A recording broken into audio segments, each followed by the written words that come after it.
Hi, I'm Christina Chilcote. And I'm Eric Call. And we're coming to you from IPTV News here in Los Angeles at the Brewery. We're here for the 2007 Art Walk, which happens only twice a year. And today we had a chance to meet lots of artists. And the people that live here just seem to be able to make it work. Some are able to survive completely in their art. Others, maybe they have to take a part-time job, but they're making it work. Is there anything that inspired you today? Oh, tons of things. Everything. Pretty much everything, but the one thing that I see that I want is the pod belt for sure. The pod belt is a wonderful little belt action that everyone should have. I'm sure Batman envies her. Definitely, definitely. We also do something called the pod belt, which is my favorite product because I created it and it changed my life. Seriously, I used to spend a lot of time looking for my stuff and now I don't.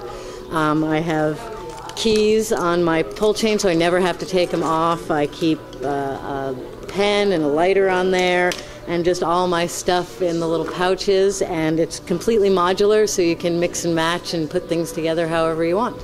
Well, I have a friend who actually bought a pod belt already, and she is ecstatic about it. Now, is there something like on the website this can be purchased, or do you have to come down to the brewery? Absolutely no. Podbelt.com. Okay. We have our full line of pouches and accessories and belts available on that website. Great.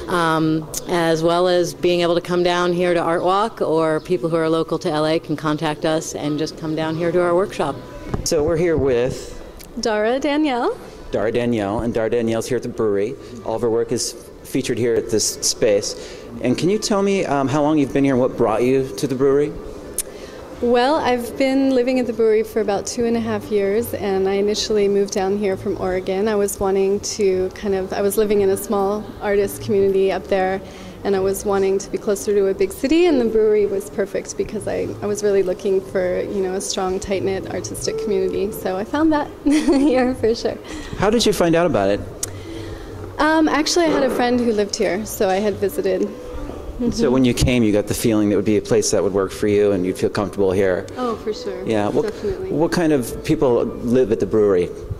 All kinds. I mean, that's the amazing thing about this place is that, any medium that you can imagine is represented here. Mm-hmm. And all sorts of people. I mean, you really have the full spectrum. There's just such a creative buzz happening at any given moment that it really kind of keeps me focused. And so artists stimulating artists, mm-hmm. and you're continuing to be inspired. Is that what's working? Completely, yeah. Great. And it's just convenient. I mean, 50 yards to my left, I have the man who photographs my work. I have my printer to my right. My framer is right just across the way. So one-stop shop at the brewery. Exactly. That sounds like very convenient for an artist. For sure. Wish you luck today. We'll enjoy the rest of the art walk. All right. Yeah. Thank you. Bye-bye.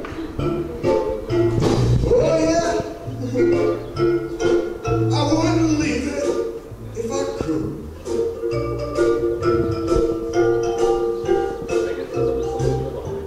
Why, everyone knows it's the only place that represents the human race. I'm with Guillermo Bert, and we're at the brewery.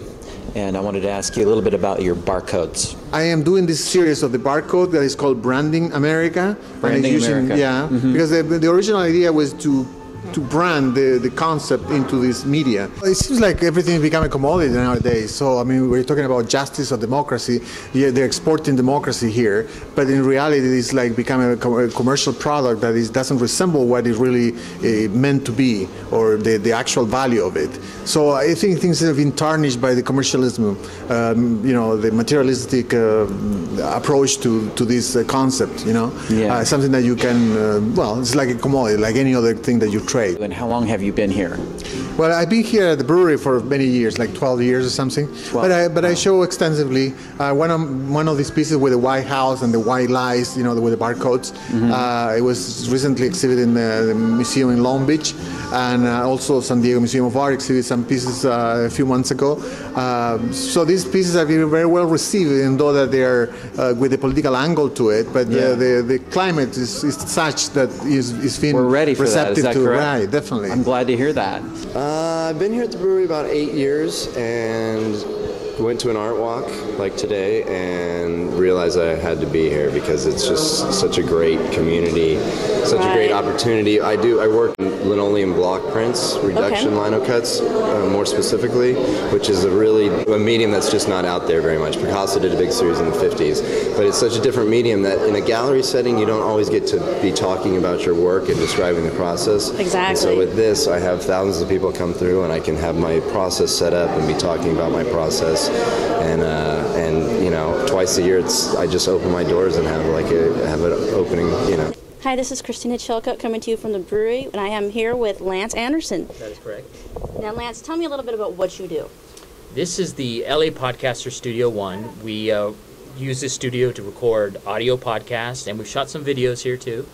And podcasting is sort of the trend in new media where, the big media companies are now repurposing their content and putting them out as podcasts, but there's a lot of us independent producers that are creating our own content and putting it out. My personal podcast is called Verge of the Fringe, and on that I tell stories about my life. Okay. And the group, though, the LA Podcasters, there's a wide range of stuff, including shows like Goodnight Burbank and French Made TV. And, we have everything from yoga instructors to people who do shows about organic food. 2 years ago, many of us were doing mostly audio podcasts at the time, and they're really iTunes wasn't even involved with podcasting back then. It was very early days, and so I decided to put on meetup.com and notice, hey, we'll meet at the farmers market, and that was 2 years ago, and here we are.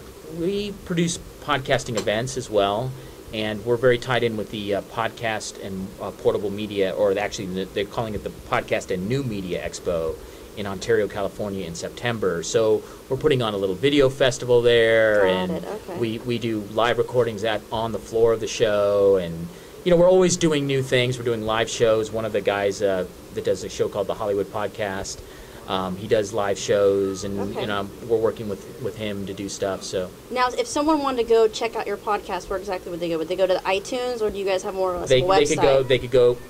I think the best starting place would be lapodcasters.com. Got it. Or they could find my personal podcast at vergeofthefringe.com. Okay. And basically, if you don't have a .com behind your name of whatever you're doing, you're probably not in a good position. A little bit behind the times, I would say. Anything.com. Christina Chilcutt, I'm with IPTV News, and I'm here with Sharon Gray.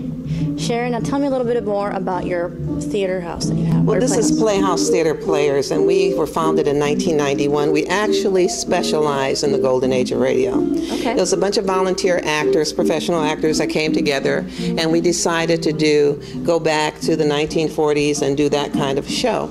But about 3 years ago, we moved into this lovely theater space, and we expanded our repertoire so that now we're doing regular productions, we do cabaret shows. And right now we're running a show called House on the Hill, the Mammy Pleasant story. And it's about a woman that was considered the mother of civil rights in the 1800s. She and a Scottish gentleman by the name of Thomas Bell got together and made $30 million in San Francisco. So we thought we would do that show to figure out how she did it. We're non-paid volunteer actors who come together, who are professional, and I'm doing this in my retirement. Now, what brought you here specifically to the brewery? That's really funny. My publicist, because we were looking for a theater in Santa Monica, and someone told me to come here. And this theater space I shared with a name that some of your listeners might be familiar with. His name is Harry Mastergeorge. He used to direct the Mary Tyler Moore and the Heart to Heart shows. Okay. And he's a wonderful theatrical instructor, and he teaches classes here Mondays, Tuesdays, and Wednesdays.